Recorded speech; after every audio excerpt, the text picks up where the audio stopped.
Okay, it says I was connecting. I apparently am connected as I peek down at my iPad and see my head tipping down to see if I am connected.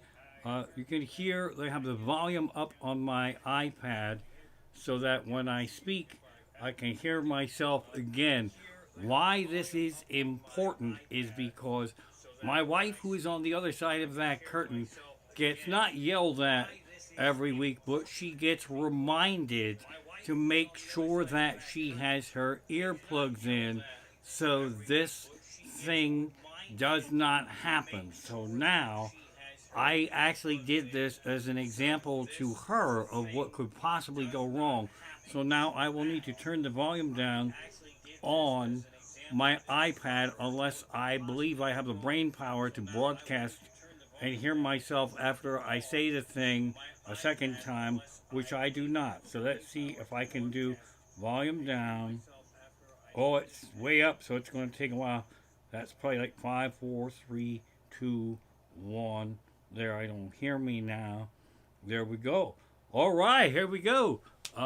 Welcome to episode, whatever it is, 43. It is Saturday, January 30th, 2021. If you are new to my live stream, hop in the chat, introduce yourself, tell us where you're from, what you're drinking, and all that fun stuff. Best way to donate to the show, begging for money right off the top here, is PayPal. I think the links are in there somewhere. I have a GoFundMe specific to trying to get an upgrade for live streaming hardware as I'm streaming from mobile. Also, I'm getting ahead of myself here. It is a politically free zone still. I will be finally launching a Patreon, which is basically crowdfunding. I'm learning about all this stuff.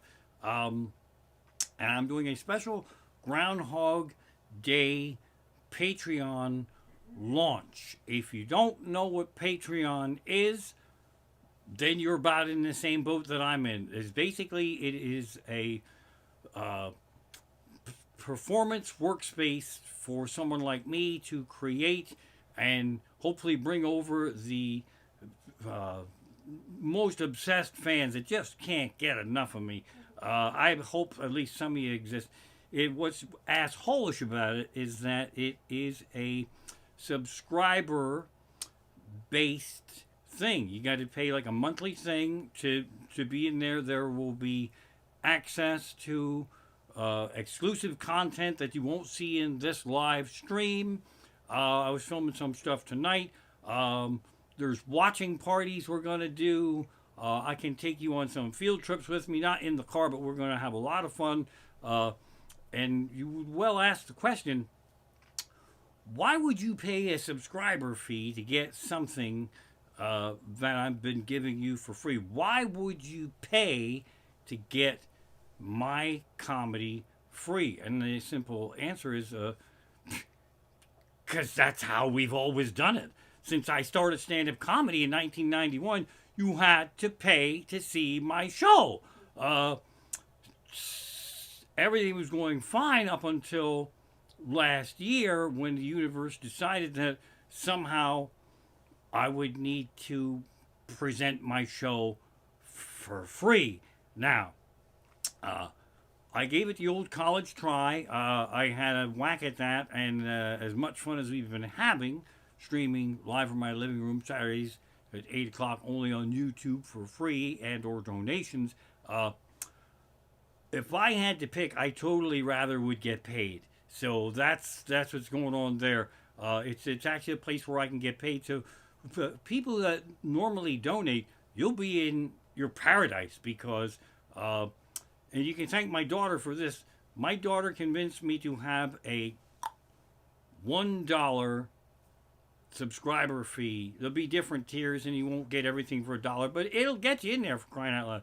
So we're gonna talk about more about that Tuesday night. It's Patreon, crowdfunding.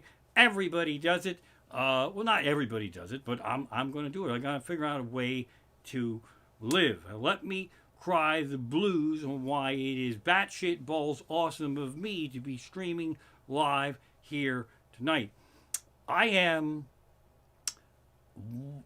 1/3 of the way through the first part of the busy season, and tonight, by tradition, I would be at the Selinsgrove VFW, and why that doesn't really sound that amazing, I will tell you why it's amazing. The place holds 250 people.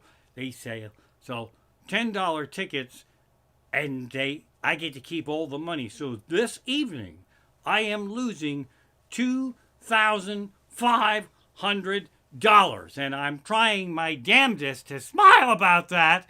And that's why I got to do Patreon. I don't make that kind of money every night. If I did, wow, there could be all kinds of kickbacks. So the fun of that show is, if you don't know where Selinsgrove is, it's way the hell out. You go beyond Harrisburg, and then you start to carve a path to State College. There's a magical strip. I believe it is Route 322 that goes from the Harrisburg area up to Selinsgrove.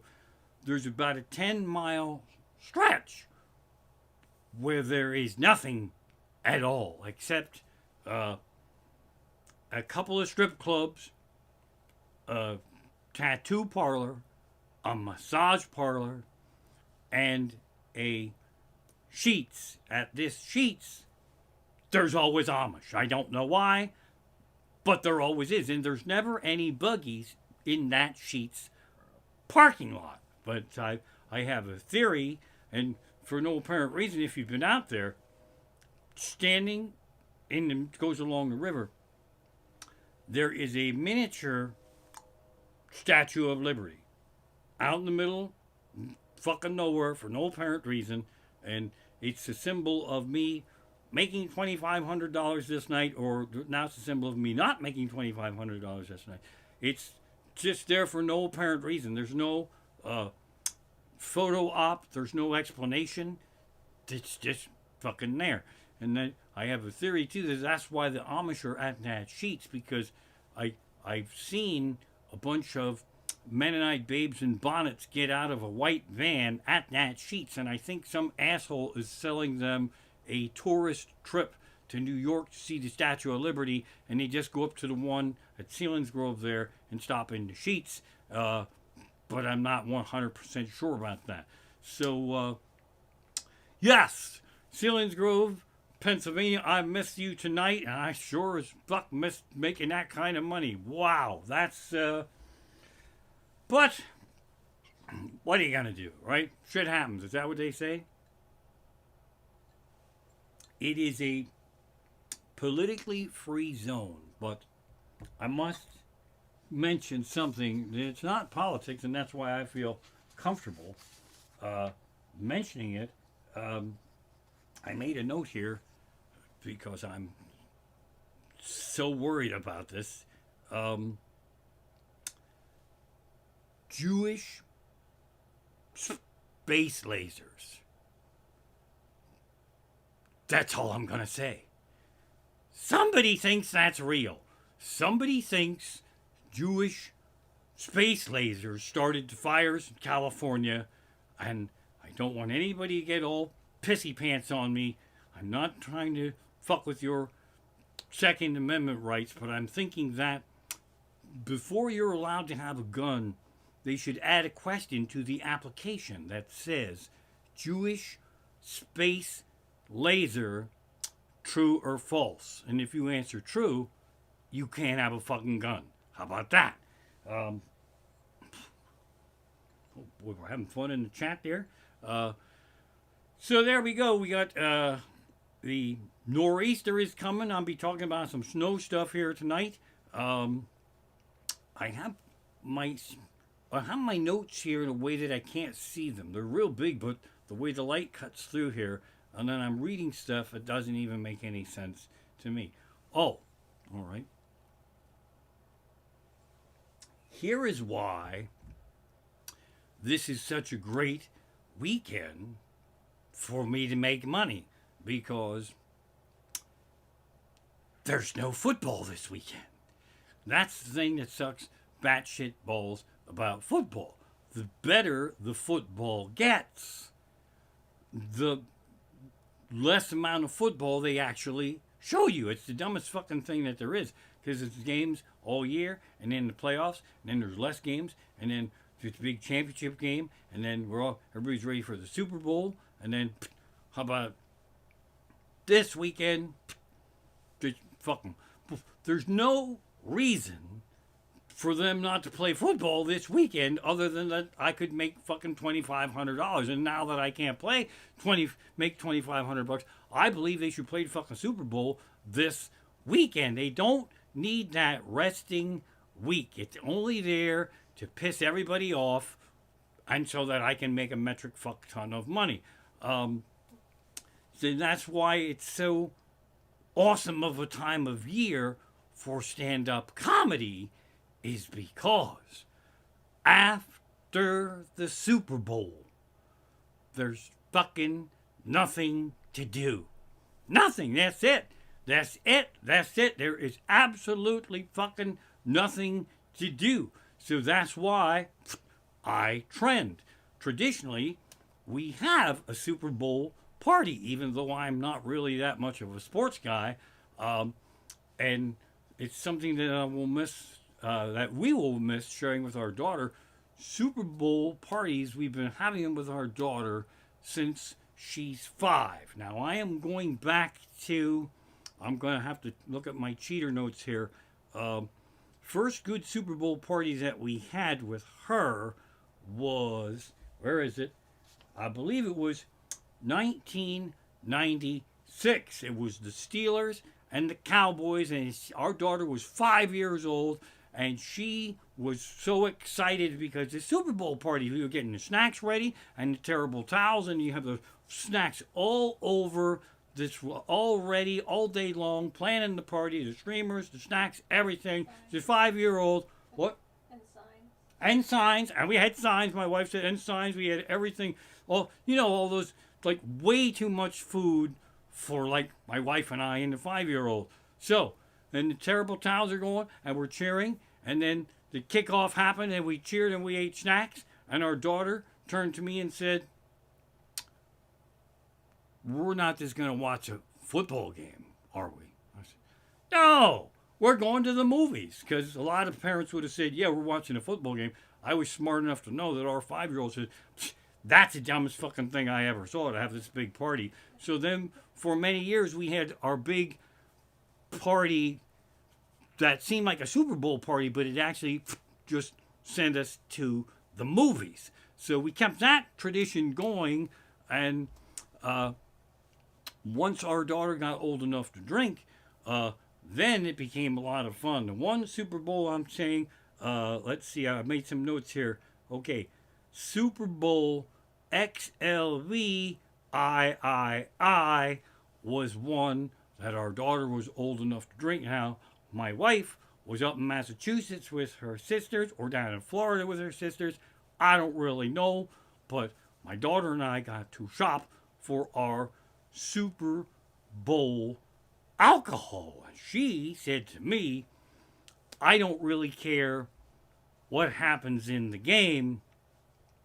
I just really would like to see a safety."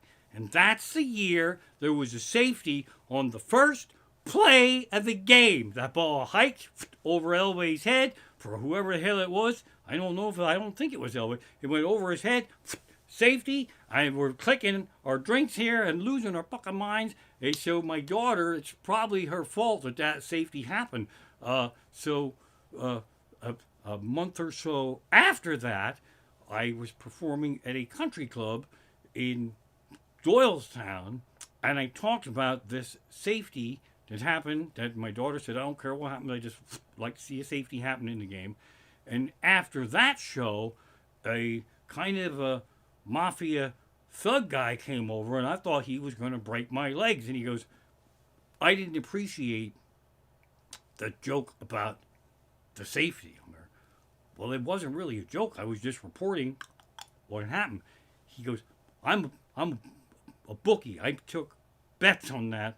And if you want to bet that there'll be a safety on the first play of any football game, you can get like 5 million to 1 odds. And some asshole took a bet and he had to fucking cash out like 5-10 grand on like a $5 or $10 bet. But somehow this was my fault. Well, how the fuck do I know this shit? So Super Bowl is a lot of fun also because of the commercials. We all know that's the fun of watching it. I, for one, one of the all-time favorites is the Budweiser Clydesdales lining up to kick a field goal over electric power lines. That was fucking badass. And then they had some crazy ones last year with Willem Dafoe kind of turning into a female on the Brady Bunch. I don't remember exactly. But we have all that shit to look forward to. Super Bowl. There was another Super Bowl reference here somewhere. No, I got it. Oh, this is my own problem. So the way I watch the Super Bowl is that I will put the game on, but I won't listen to the commentators because the average sports fan needs no commentary. They know way more than them dumb sons of bitches. But the last Super Bowl, and it might have even been last year, I was actually sad that Tom Brady was in the Super Bowl because I don't like to hear the announcer profess his undying love for Tom Brady. I don't care. It's not a homophobic thing. I just think that's an old, skinny, frail man, and fucking Tom Brady, if he went that way, he could do a lot fucking better than that slimy old fucker that's a commentator. They had like 97 yards to go, and they were losing, and they were going to lose. And this guy, this peckerhead on this commentator, I put it on just so I could hear him. He goes, "Oh, this is where Tom Brady is at his best. He's down in the dirt. He has 97 yards to go. This is where he's going to work his magic. Those magic hands are going to slip and slide up and down, and he's going to reach under that guy's ass, and he's going to weave his magic on down the field. Oh, it's a beautiful thing." And boom, he got fucking drilled in the fucking nuts, and the cocksuckers lost, and I couldn't be happier. I am sorry. I don't care which team he's on. I hope they fucking lose because I don't want to hear that guy have a mangasm over fucking Tom Brady. I want him to fucking feel a little bit of fucking pain. That's how I cheer for sports. So that's my sports segment right there. And I know I'm not the only one who doesn't want to hear the commentator pronounce his undying love for Brady. So now we have that. We got Super Bowl commercials. We have the history of the Super Bowl party. Fucking boom roasted. Notes are flying all over the place here. I'm going to definitely have to get rid of this one where it reminds me that I did not make $2,500 in Sealands Grove, Pennsylvania tonight. Let's see. Okay, so this goes back to why it's a busy time of year for comedy. After that Super Bowl, for you folks, it's all about the spring. And a few years back, we had the worst fucking spring that we ever had. It was fucking cold and rainy till May. And I fucking cleaned up. The worst spring you ever had was the best spring that I ever had. So after that Super Bowl, and it's really Tuesday, that's why I'm kicking this thing off, you just pin your hopes and dreams of happiness on fucking Groundhog Day. You hope that a groundhog will come out and see its shadow or not see its shadow. We don't even know what the fucking rules are anymore. And then somehow, based on what happens with that groundhog, there'll be an early spring. Now, this is fucking insane on levels of Jewish laser, whatever the fuck that was. That's how fucking crazy that is. And he always sees his shadow because they take him out in the day. bring that fucker out at night, and he'd never see his fucking shadow, and that would be it. And you got a lot of fucking brass balls. You drive over groundhogs all year long. You make a sport out of roadkill, and then you want to honor one and ask for a fucking weather favor? Fuck you in a bucket of goo, says that groundhog. You fucking drive over us all fucking year long, and now you want some kind of fucking magic weather favor? For crying, I'm gonna have to read this because I made a note, because this ties into something that has something to do with a book I'm reading, but I think I didn't make the proper note. Punxsutawney Phil. He's like a genie in a bottle. No, I fucked it up. Where the fuck did I wrote, this is really funny, but it's connected to Mistborn books that I'm reading. Fuck it. That's going to happen next week is what's going to happen is, I'll do it Tuesday night, because there's something that probably only I think is funny, but that's what's happened to my life. Okay. Wait, let me check my other note. I might have flown over here. Sparky, come with me. And there's a time delay. I'd leave Sparky there so you peckerheads could all see what she's doing. Well, there it is. Super Bowl party, Groundhog Day. There it is. Roadkill. Nope, it's not on this note. What's fun and scary about me is I completely remember writing this out in a way that I could print it. And now as I look, I don't see it anywhere. So we'll cover that Tuesday night, things that I forgot. And that gets me to, again, the worst spring we ever had warning should be equal to the worst winter warnings that we always get. The nor'easter is coming tomorrow. I don't even know what that means anymore. They just throw the phrases all around. A nor'easter's coming to get us. Make sure that your mobile devices are all charged up. And I don't know if you do this, but I do it to myself. My surge protectors, I don't know why, but nothing has a normal plug anymore. Everything is like a block and the charging cubes and all that. So I plug things into my surge protector in such a fashion that I eliminate like 3 fucking outlets, so that when I have to plug in something new, the plug doesn't fucking fit in there. And then I think I could unplug something to make room for this if I just move this one down. But like, what if I unplug my router and then everything has to reload and all that happy horseshit? So I just don't fucking do it. But we're going to get pounded with snow, and they scare the fuck out of us. And let me grab a little something to drink here. You don't understand how I live. My notes that I have totally do not match up to any of the stuff that I thought I was going to talk about tonight. And that's the beauty of notes, so I can remember what the fuck I was going to talk about. Oh, here we go. Wintry mix. The weatherman says that happy horse shit all the time, don't they? Wintry mix.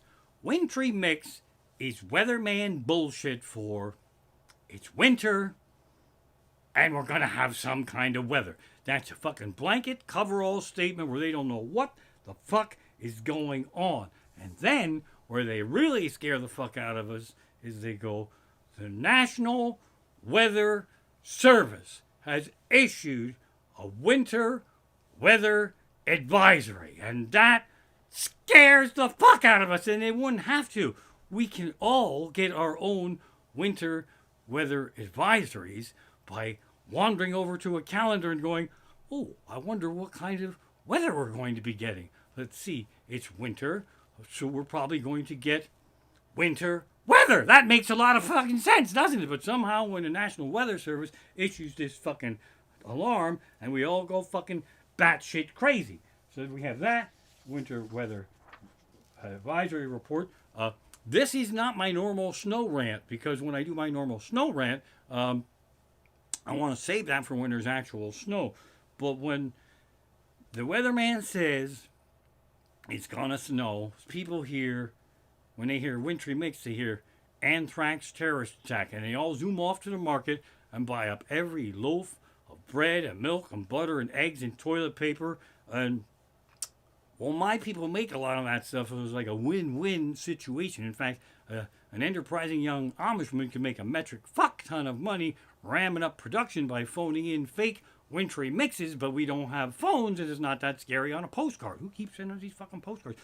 So you zoom off to the market, and if you get there last, you get stuck with raisin bread. You go in there, and there's all the fucking good bread is gone, and you got raisin bread going on. And then, when it starts to snow a little bit, I don't mind driving a little bit of snow. You go in there. Somehow, the people who work at the grocery stores believe their chances of driving home safely in that snow are far less than the re-entry of Apollo 13 getting back into the atmosphere. And they ask dumbasses like me if I think they can make it home. And they're like, is it bad out there? Oh yeah, it's real bad. I skid into a lady in the parking lot. Do you have any good bread left? I got here late last time. How the fuck do I know? Do you think I'll be able to drive home? Lady, I don't know if you can drive that good on a dry road in July. How the fuck do I know if you can drive home in this fucking snowstorm? So that's a part of my snow poof that I always forget to do. So that's it. Raisin bread. There we go. And the emergency survival list also: milk, butter, bread, eggs, and toilet paper. I'd like to get my hands on the scrapple-sucking, masturbating Mennonite who came up with this survival kit, because if I'm going to be dead from a snowstorm tomorrow, I'm going to head off to the strip club. I wouldn't, but my wife's back there, but that's part of the joke. I head off to the strip club, get me a final lap dance, swing by the liquor store and put on a credit card with no intention of paying back, because I'll be dead anyway. 5 bottles of Johnny Walker Blue from the top shelf, $250 a pop. If there's money left on my credit card, I will get Pop-Tarts and Slim Jims. And fuck the toilet paper. Who cares if they find shit in my pants? Who thinks like that? I'm going to be dead tomorrow. I want them to find shit in my pants. There you go, you rat bastards. This was the worst fucking winter that we ever had. There's a stripper, glitter, Johnny Walker Blue, Pop-Tart, Slim Jim, wintry mix right in my pants. Fuck you and a bucket of winter goo. How about that, sons of bitches? I don't know why I speak when it seems like I'm funny when I just stare. Sparky on my shoulder, she gave up on the microphone. I'm very excited about the Patreon, by the way. We're going to have a lot of fun over there if you come with me. I shot some behind-the-scenes footage already for the Patreon, and because I'm a dick, I did a video when I went Facebook Live to tell Facebook Live people that I was not going to be Facebook Live and I was going to be on YouTube, and I was filming this for my Patreon. And then in that video I continued to say, now I'm coming over to YouTube to tell you people on YouTube that I won't be on YouTube. I'll be heading over to Patreon, and then once I get to Patreon, I'll have to tell them fuckers that I'm going to be over on Twitch, and then I'm going to have to twitch my ass to wherever the fuck I go next. I don't know what the hell's going on, but behind the scenes shit should be a lot of fun. Let's see. Oh, Punxsutawney Phil.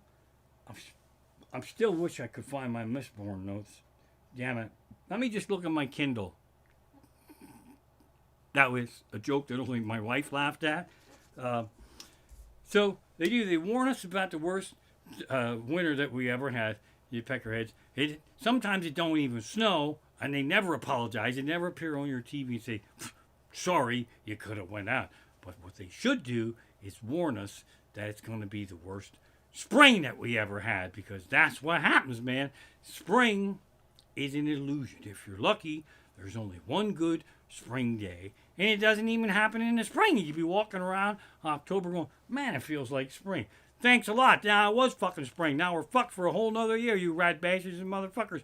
And the problem is, the weatherman should come out and give you that warning, like right about now. It's going to be the worst spring that we ever had, because what's going to happen is the temperature's going to go way up, and you're going to shut the boiler down, and you're going to open up all the windows and put the screens in, even the big heavy windows that hurt your back. Then you're going to plant tomatoes, and the temperature's going to drop like a motherfucker, and the tomato plants will die, and you're going to have to scurry, hurt your back, and pull them fucking screens out, go down in the basement, fire up the boiler, but you'll be all out of heating oil. fuck that. In a bucket of goo, you'll say, I'm not spending $400 on heating oil. It's almost April Fool's Day.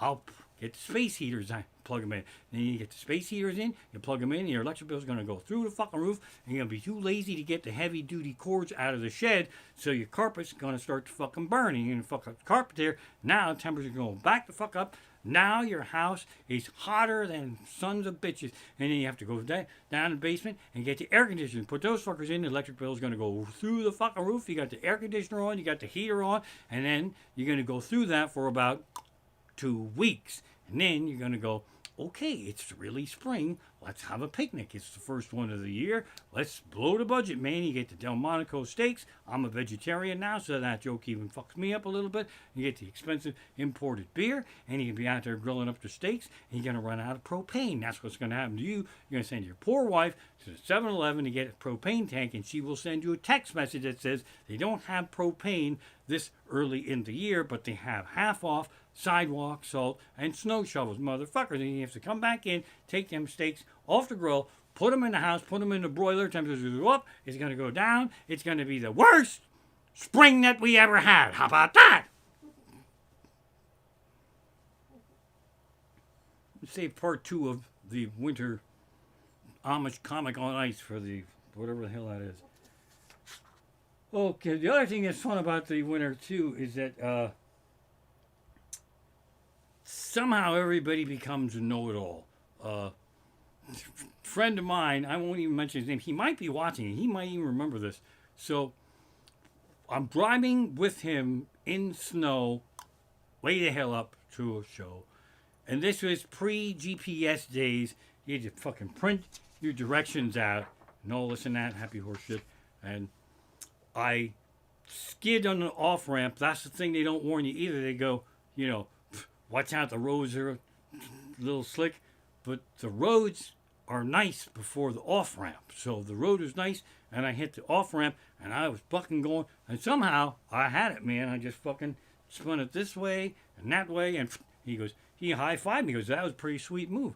But then I missed the turn, and we went off into the woods. And for reasons I could not tell you, this really pissed off my friend. And then as I turned around and figured out where we were going, he said very seriously, he goes, you know, because you missed that turn, we could possibly hit a deer. By your very own logic, I just saved our fucking lives by not hitting a deer, by taking that turn where the deer was waiting to fucking kill both of us. How about that? And he didn't really say nothing. He just remained fucking mad. The other thing they do to us that's a real mind fuck is they go, especially when it's wintry mix, they go, watch out for black ice. Fuck you in 10 buckets of goo. Black ice is invisible. They told us to watch out for something that's fucking invisible. How much of a dick move is that? This is where my Mistborn book references. I still don't see it, but it wasn't where it was before. It's in here somewhere. I gotta fucking find this. There it is. Black ice. Where the fuck is black ice? Man, cancellation. Black. I know it's coming in here. Here it is. Right here it is. Oh my god, I can't fucking believe it.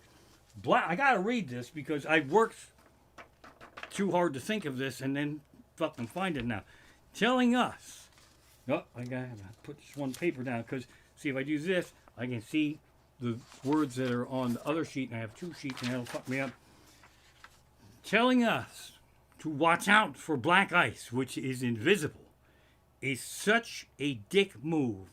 It's why not warn me to watch out for the Mistborn Allomancers who could kill me by burning copper because I'm all out of atium. Those of you in your homes cannot hear my wife laughing hysterically at that Mistborn joke. I do comedy just for her. She fucking deserves it. How about that? That explains everything. You know how worked up I was about that fucking joke, that ATM joke? And it was just for my wife. That's what fucked me up right there. This woman back here is so amazing. She said to me, she said, I have a recipe for French toast that uses ice cream instead of eggs. How do you feel about that? Because I'm a dick, I said, how long have you had this recipe? And she said, just got it today. Okay, I'm going to put some ice cream in the curbside cart and pick that shit up. So we're going to have some French toast made with ice cream. And I don't even care if it sucks. I'll just put more ice cream on to bury what could have been the French toast. I don't know. So I'm excited about that. We got black ice. We get the Mistborn Allomancer. It's going to burn me up by burning copper because I'm all out of atium. Which brings me to, I'm such a terrible friend. Okay, here's why I'm a bad friend. I have the most amazing friends, and they tell me shit, and then my instincts are to make a dick out of them. It's not specifically them. Ow! I know, I was apologizing. Go over there. Sparky's a little worked up at all my emotion. Microphone, maybe? She's not going to be happy about this. Can't see her. I'll try to lift her up here, but I don't think she'll have it. It's past her bedtime. There she is, popping up. If something goes wrong, I'm going to get it. Oh, she's come back to the show. See, I went through all that. Okay, so my friend invited me to join the new social media platform called Clubhouse. And I thanked him. I said, first of all, I have too many social media platforms to manage now, and I really don't know what it is. So I asked Babumpsa, as you know, that's Alexa, what can you tell me about the social media Clubhouse? Here's something I found on the web. According to sunrisered.com, Clubhouse is a social media application in which venture capitalists have come together to live together while confined to their homes. Did that answer your question? No, that is the Nazi version of Clubhouse. Baboomsa, what can you tell me about the social networking site Clubhouse? Thanks for your feedback. Okay, fuck her. I'll just tell you what she told me. I don't know how it turned into some kind of Nazi commune camp, but Clubhouse is like a thing like Facebook, but instead of typing stuff, you do audio messages, right?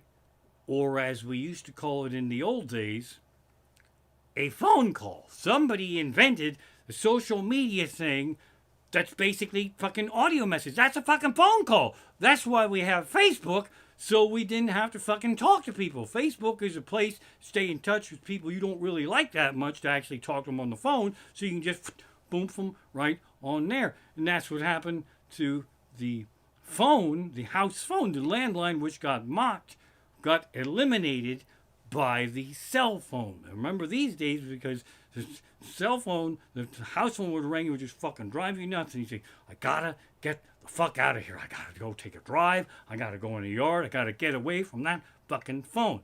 Then the cell phone was invented, which allowed us to bring our problems with us wherever we go. And then Facebook came along, and that allowed us to bring all of our friends' problems with us wherever we go. And the phone is actually kind of like a household appliance. It's the only one that got miniaturized so we could take it with us. Many a times I'm out in the world and I wish I had a little flip fridge in my pocket and I whip that fucker out and get me a beer out of there and a piece of cold pizza. Clubhouse is phone call. That's what it is. Clubhouse is phone call. I'm sorry. I'm happy I was invited, but phone calls have already been invented. Somewhere there has to be a crazy old geezer calling up another crazy old geezer going, hey, Joe, you won't believe this. Some young whippersnapper thinks he's Alexander Graham Bell and he invented phone call. They don't call it, they call it Clubhouse. And then, get the hell out of here. Yeah, you go on like Facebook and then you talk to each other instead of talking to each other on the phone like I'm doing right now. Somewhere there's a crazy old geezer who thought that up. Oh, Fuck me in a bucket of goo. I'm the crazy old geezer who thought that up, and you're the crazy fuckers that just had me fucking call you. So, boom, roasted. Clubhouse, there you go. If you want to go on Clubhouse, go right ahead, but you could also just call people. That works as well. Already covered that. Jewish space lasers, I just, what do you do with that? I mean, right, Sparky, what do you do with Jewish space lasers? And why did they have to be Jewish, for crying out loud? Couldn't it? One space laser's just fucking weird enough. But when I hear shit, then I get afraid. So when I go out now, I put one of them aluminum hats on like they had in that fucking movie. Because if that's a real thing, space laser, Jewish or otherwise, I don't want to fucking have my head burst into flames from this weird shit. I'm fucking crazy enough without people putting that fucking shit in my head. Jewish space lasers and motherfuckers. Things that I forgot from last week. My wife is infinitely helpful in reminding me afterwards, not in an asshole-ish way. She'll just go like, oh, and it's not a meeting. We'll just be sitting around casually, and then she'll say, oh, you know what you forgot? I was going to do a reboot of the Roaring 20s after the pandemic, and I had us doing the Charleston, and I had us bringing back flappers and all this stuff, but I forgot the most critical thing on my reboot of the Roaring 20s. Fuck prohibition. That's not going to be part of it. No, no, no. In my reboot of the Roaring 20s, you're going to have to drink. It's going to be an alternate universe. You can get pulled over, and if you're not drunk, you're going to fucking jail. You have to fucking drink in my reboot of the Roaring 20s. How about that? Okay. Boom, roasted. Things that I forgot last week. Bernie Sanders memes flying all over the place. And I'll tell you something. I had to go to Bernie Sanders memes Anonymous because I couldn't fucking stop. And I made one for our daughter that is so fucking good. It looks like actual Bernie Sanders is sitting in a little river with our daughter, and she's making the right face. She's making the exact face that you would make if you were sitting in the middle of a fucking river with fucking Bernie Sanders right there, and she's got the right clothing on, and he's there shivering, and his feet are just hovering above the water so they're going to get wet, and her daughter's there looking like, Bernie Sanders, you guys did the meme, but I actually fucking got him here. But what I did was, I got a lot of requests from people. I don't know where I get these mad skills. Yes, I do know where I get these mad computer skills. From our Mensa genius program writing kid who told me about the Ethernet cords. That's a whole nother story for another night. So I started making Bernie Sanders memes for everybody. I started getting requests. And in my haste to crank off a lot of Bernie Sanders memes for people that I love, you take the background out of the picture, that's what you do. I actually shaved his head. I've shaved his head fucking bald like a fucking samurai warrior, and I didn't notice it, and I launched like 19 of them around to people that we love, and then my wife is amazing, but she won't catch it on the first one. She'll wait until I send it to who's ever going to get it, and it pops up on Instagram. And she said, my wife, that I love with all my heart, said to me in this very room, she said, it looks like you gave Bernie Sanders a haircut. Then I had to fucking recall those. There was actual, I understand recalls now. You know when shit gets recalled? I had to fucking recall like 19 Bernie Sanders and put the fucking hair back on them. So that's things that I forgot from last week. What's going to happen now, a little plug for the Patreon. Again, a lot of people have it tougher than me. Donate if you can, but I've lost fucking $2,500 tonight. There's no part of this year where that won't fucking sting, because I built my comedy year over shows like that. I don't just go fucking ape shit crazy. Oh boy, we're fucking rich. No, that takes care of things for a while. So that's why Patreon is happening. so we can try to generate some income. So, but again, a lot of people have it worse than us. But I hope not too much worse. So what I'm going to do here is I'm going to be keeping this YouTube thing going. But what's going to happen is I'm going to be trimming a little bit of time off it. It's set for 45 minutes, and then it's going to be 44. And then the Patreon things will start to grow. And this will take a couple months or a few pandemics for me to get this where it's going to go.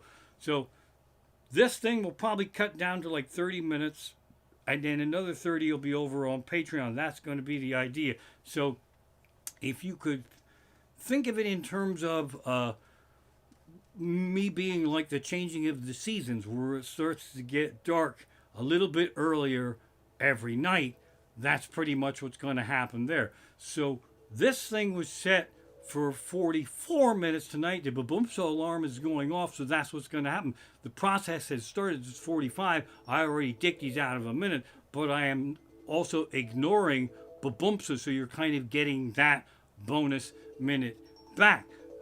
Alexa, stop. So I will leave you tonight, and I'm very excited. And if you're not going to do Patreon, that's fine. But tune in. I'm going to go live. I might even go live, Facebook Live, Groundhog Day, 8 o'clock, to launch it. You know, that part's free, and then I'm going to give you the sales pitch for my Patreon. It's a lot of fun, the Patreons that we support, and you can subscribe and unsubscribe anytime. You can just turn it off and bibbidi bobbidi boo. But I will leave you with an actual joke. My wife's mother, my mother-in-law, I don't know what year we lost her, and again, I hate using that phrase, that we lost her. She passed away, used to dick with me, and I didn't even know it. We would be just hanging out, and she would say to me, she would go, "How much ice cream do you think 200 ministers can eat?" And I'm thinking she's setting up a joke, and I'd be like, I don't know, Joyce, that's a good one. How much ice cream can 200 ministers eat? And then she'd get a little mad at me. She goes, "No, I'm asking you how much ice cream you think 200 ministers can eat." Oh, so this isn't like a joke? No, I'm doing a dinner at the church, and I have to serve 200 ministers ice cream, and I'm asking you your opinion. How much ice cream you think 200 ministers can eat?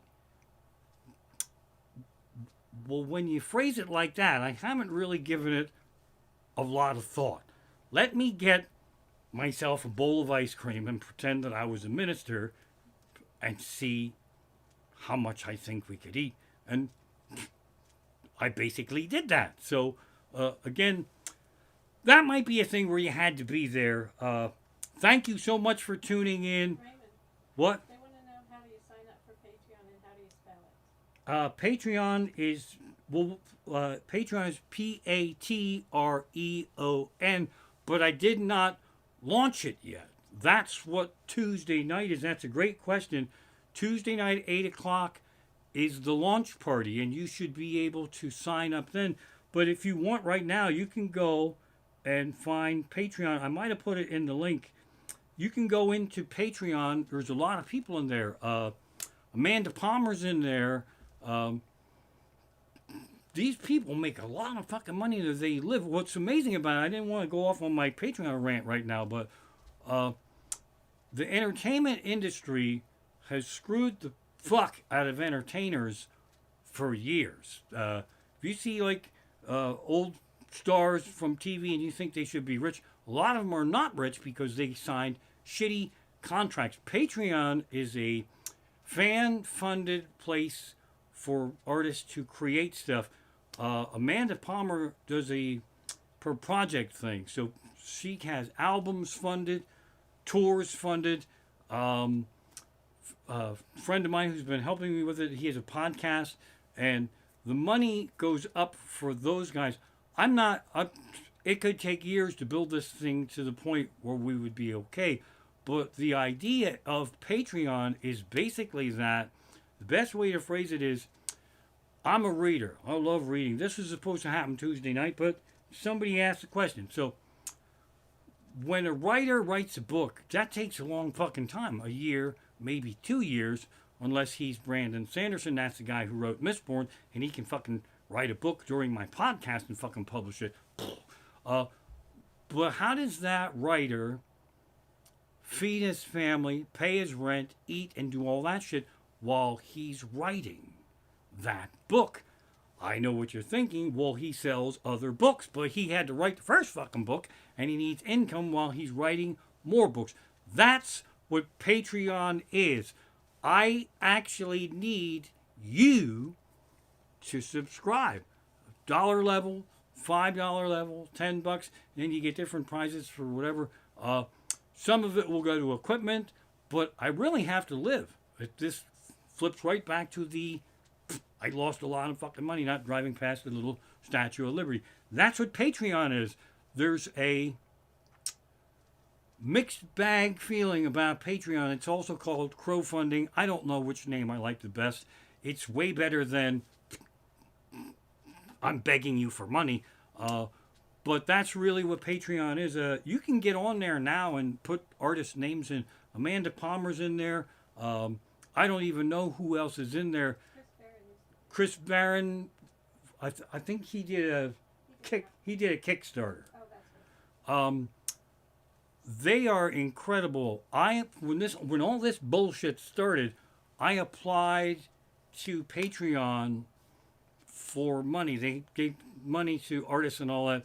They didn't pick me, quite possibly because I did not have an active Patreon. But if I can get enough subscribers and get this thing going, next pandemic, I would probably qualify for some of their generous help. We'll go into more detail of Patreon Groundhog Day, Tuesday night, 8 o'clock. And I hope you'll follow me over there. And I hope I will follow you back over here. Thanks for tuning in. I never really figured out how to shut this thing off. So maybe I have to figure something out here. I'll go over here and boom.